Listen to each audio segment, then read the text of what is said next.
Lord అందరికీ వందనాలు.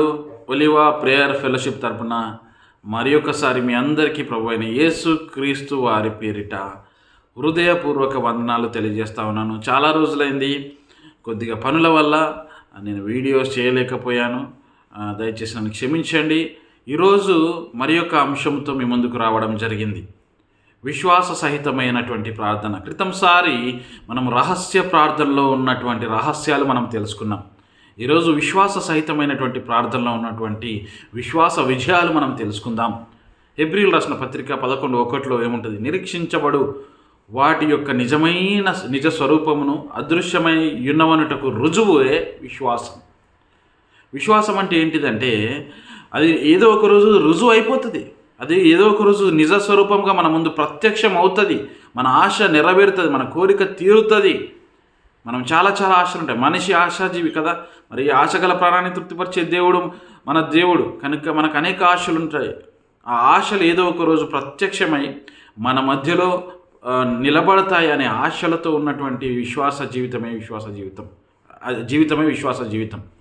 కనుక విశ్వాస సహితమైనటువంటి ప్రార్థన చేసినప్పుడు అవి జరుగుతాయి అని నమ్మాలి. జరిగినప్పుడు మార్కు 11:24 ప్రకారంగా మీరు ప్రార్థించిన వాటిని ఎల్లయో అడిగిన వాటిని ఎల్లయో మీరు పొందుకున్నామని నమ్ముడి అని ఉంటుంది. అంటే ప్రార్థనలో మనం ఎప్పుడైనా మనం అడిగినవి మేము పొందుకున్నాం తండ్రి అని విశ్వాసముతో మనము ఒప్పుకున్నప్పుడు ఖచ్చితంగా జరుగుతుంది. అయితే ఇక్కడ రెండు ఉంటాయి. ఏంటిదంటే నమ్మడము, విశ్వాసము. నమ్మడము కంటే లోతైన అనుభవము విశ్వాసము. మనకు నమ్మిక ఉంది, దేవుడు అంటే నమ్మిక ఉంది, జరుగుతాయని నమ్మిక ఉంది. కానీ విశ్వాసం అంటే ఇంకా దానికంటే లోతైన అనుభవం. అంటే ఖచ్చితంగా నాకు నెరవేర్చబడ్డది, నాకు జరిగింది అని జరగక ముందే నువ్వు నమ్మడాన్ని విశ్వాసము అంటారు. మన తండ్రి అయిన అబ్రహాముకు దేవుడు వాగ్దానం చేసినప్పుడు 75 సంవత్సరాలకు, అంటే ఆయన వయసు 75 సంవత్సరాలు ఉన్నప్పుడు దేవుడు వాగ్దానం చేశాడు, నీ కుమారుని ఇస్తాను అని. ఆయన అది నమ్మాడు కనుక విశ్వాసులకు తండ్రి అయ్యాడు. కనుక అది నమ్మడము కంటే లోతైన అనుభవము విశ్వాసము. నమ్మాడు, విశ్వసించాడు, ఆయన పొందుకుంటానని ఆయన ఆ నమ్మకాన్ని నిలబెట్టుకున్నాడు. కనుక నమ్మడము కంటే విశ్వాసము లోతైన అనుభవం. ఇక్కడ మీకు ఒక ఉదాహరణ చెప్తాను. అమెరికా కెనడా దేశం మధ్యలో నయగరా జలపాతం అని ఉంటుంది. ప్రపంచంలో చాలా పెద్ద జలపాతం, అద్భుతమైనటువంటి చూడదగ్గ ప్లేస్. అక్కడ బ్లాండిన్ అనే వ్యక్తి, ఆయన ఫీట్స్ అంటే ఒక సాహసాలు చేసే వ్యక్తి.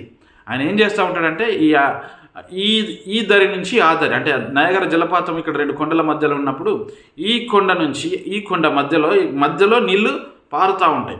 అయితే ఈ దగ్గర నుంచి ఆ దరికి ఒక తాడు కట్టుకొని ఆ తాడు మీద నడిచేవాడు.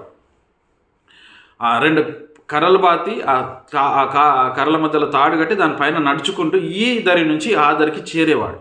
అక్కడ ఉన్న చూస్తున్న వ్యక్తులు వాళ్ళందరూ వచ్చి ఆయన నడుస్తూ ఉంటే, ఆయన వెళ్తూ ఉంటే, ఆయన ఈ దగ్గర నుంచి అక్కడికి వెళ్తూ ఉంటే చప్పట్లు కొట్టు అరుస్తూ you will do it Blondin, you can do it అని చెప్పి అరుస్తూ ఉండేవాళ్ళు.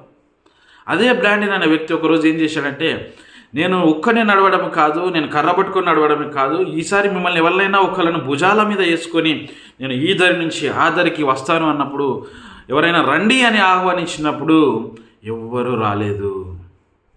ఆయన నడుస్తాడనే నమ్మకం అక్కడ ఉంది.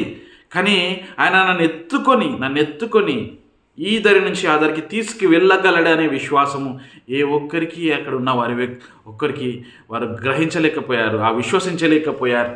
ఇదే క్రైస్తవ జీవితం. ప్రియ సహోదరి సహోదరుడా, దేవుడు మనల్ని భుజాల మీద ఎత్తుకొని నడిపించే దేవుడు మన దేవుడు. అలాంటి విశ్వాసం నువ్వు కలిగి ఉండాలి. ఈరోజు నువ్వు ఏ కష్టంలో, ఏ ఇబ్బందులో, ఏ ఇరుకులో ఉన్నావా, భుజాల మీద నన్ను తీసుకొని వచ్చే దేవుడు మన దేవుడు. అందుకే ఇజ్రాయేల్ బైబిల్లో ఉన్నది మాట ఏంటిదంటే, ఇజ్రాయేల్ ప్రజలను వాళ్ళని భుజాల మీద ఎత్తుకొని ఐగుప్తు దేశము నుంచి కానాను దేశానికి చేర్చాడట దేవుడు. కనుక ఈరోజు నువ్వు ఏ కష్టంతో బాధపడుతున్నా, ఏ ఇబ్బందితో బాధపడుతున్నా, అనేక అనారోగ్య పరిస్థితుల మధ్య నువ్వు వెళ్తున్నా, నమ్మకము కంటే గొప్పగా విశ్వాసము కలిగి ఉండే జీవితము మన జీవితం, క్రైస్తవ జీవితం. అందుకే విశ్వాసం మీద మనం ఆధారపడాలి.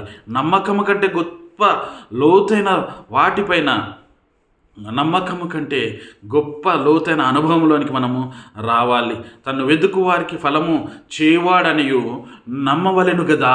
అదే హెబ్రీయులకు రాసిన పత్రిక 11:6 ఉంటుంది. అంటే మనము ఎవరినైతే వెతుకుతున్నామో ఆయన ఖచ్చితంగా మనకు మంచి రిజల్ట్ ఇవ్వబోతా ఉన్నాడు. ఏదో ఒకరోజు ప్రత్యక్షం కాబోతా ఉన్నాడు. ఏదో ఒకరోజు మన బాధలు తీసివేసే దేవుడు మన దేవుడు అని మనము నమ్మాలి. మీకు అందరికీ తెలుసు, చాలామంది ఉపమానాల్లో క్రైస్తవ చర్చిలో చెప్పారు. ఏంటిదంటే వర్షాలు పడుతున్నప్పుడట చాలామంది వర్షాలు పడాలి అని ఆ మందిరంలోకి వెళ్ళి ప్రార్థన చేసినప్పుడు అయితే ఒక చిన్న పాప ఏం చేసింది, గొడుగు పట్టుకొని వచ్చిందట. అంటే ఆమెకేంది, ఇప్పుడు మనం చర్చ అయిపోగానే బయటకు వెళ్ళగానే మనకు వర్షం పడుతుందని నమ్మకం కంటే గొప్ప వీళ్ళు నమ్ముతారు, వర్షాలు పడుతున్నాయని నమ్ముతున్నారు. కానీ ఈ పాప విశ్వాసముగా నిరూపించింది. అదే విశ్వాసం. అంటే ఆ గొడుగు పట్టుకొని వచ్చిందట. వచ్చినప్పుడు అడుగుతుంది, గొడుగు ఎందుకు పట్టుకొని వచ్చినాం, ఇంత ఎండగా ఉంది అంటే, మనం పోయేటప్పుడు వర్షము పడుతుంది, దేవుడు మనం అడిగాడు కాబట్టి దేవుడు వర్షం మనకి ఇస్తాడు, ఆశీర్వాదం ఇవ్వబోతా ఉన్నాడు అనే నమ్మకము కంటే లోతైన అనుభవంలోనికి ఆ చిన్న పాప ఉంది. కనుక మనం సందేహింపక అడగాలి. అందుకే అంటాడు కదా, సందేహింపక విశ్వాసముతో అడగవలను. సందేహించువాడు గాలి చేరేపబడి ఎగిరిపడు సముద్ర తరంగము వలె ఉండునట. యాకోబు 1:6 గాలి చేరేపబడి ఎగిరిపడు తరంగము వలె మన జీవితం ఉండొద్దు. విశ్వాస జీవితం సందేహించినప్పుడు అడిగినప్పుడు సందేహింపక అడగాలి, విశ్వాసముతో అడగాలి, అవి పొందుకున్నామని నమ్మాలి. అందుకే మార్కు 11:24 కూడా ఉంటుంది కదా, మీరు అడుగు వాటిని ఎల్లయూ పొందుకున్నామని నమ్ముడి. కనుక విశ్వాసంగా మనం ప్రార్థించాలి, విశ్వాసంగా మనం పొందుకోవాలి. నమ్మకము కంటే దేవుని మీద నమ్మకం ఉంది, సరిపోతుంది. దేవుని మీద అందరికీ నమ్మకం ఉంటుంది. కానీ విశ్వాసం అనేది ఇంకా లోతైన అనుభవం. అంటే దేవుడు నాకు ఇచ్చాడు అని నమ్మాలి, ఇయ్యకముందే నమ్మాలి. అంతేకాదు ఏదో ఒకరోజు అది మన మధ్యలో ప్రత్యక్షం కాబోతుంది అనే విశ్వాసంతో నువ్వు ప్రార్థనా జీవితం కొనసాగించినప్పుడు దేవుడు ఖచ్చితంగా అబ్రహాంకి ఏ విధంగా 25 సంవత్సరాల తర్వాత కుమారుని ఇచ్చాడు, అదేవిధంగా యోసేపును ఏ విధంగా 13 సంవత్సరాల తర్వాత ఆ దేశానికి ప్రధానిగా చేశాడు. ఏదో ఒక రోజు నీ శ్రమల నుంచి దేవుడు విడిపించబోతా ఉన్నాడు, నీ అనారోగ్య పరిస్థితుల నుంచి దేవుడు విడిపించబోతా ఉన్నాడు, నీ ఆర్థిక ఇబ్బందుల నుంచి దేవుడు విడిపించబోతా ఉన్నాడు, నీకున్న పరిస్థితిని దేవుడు చేంజ్ చేయబోతా ఉన్నాడు.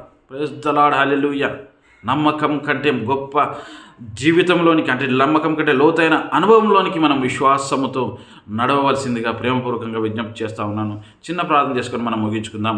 మహోన్నతుడా, పరిశుద్ధుడా, నా తండ్రికి వందనాలు. విశ్వాస సహితమైనటువంటి జీవితం, క్రైస్తవ జీవితం మాకు అనుగ్రహించు నాయన. దేవా, ఈ వాక్యాన్ని దీవించుము నా తండ్రి. దేవా, వాళ్ళ హృదయాలలో నాటుము నా తండ్రి. నమ్మకము కంటే గొప్పగా అయా నా తండ్రి విశ్వాస జీవితం మేమందరం కలిగి ఉండే గొప్ప కృప దేవా మా అందరికీ అనుగ్రహించమని నేను తగ్గించుకుంటూ నీ నామనే చేస్తూ నజరేయుడైన యేసు పవిత్రమైన నామమున మిక్కిలినంత బతిమాలు వేడుకొంచున్నాను తండ్రి. Amen. Praise the Lord. God bless you. అందరికీ వందనాలు. ఈ వీడియోని చూడండి, సబ్స్క్రైబ్ చేసుకోండి, లైక్ చేయండి, ఇంకా అనేక మంది విశ్వాసులకు షేర్ చేయండి. కంటిన్యూస్గా ఓలివా ప్రేయర్ ఫెలోషిప్ యూట్యూబ్ ఛానల్ని ఫాలో అవుతూ ఉండండి. అనేక ఆత్మీయ విషయాలు మనము పంచుకోబోతూ ఉన్నాం. దేవుడు మిమ్మల్ని, మీ కుటుంబాన్ని దీవించును గాక.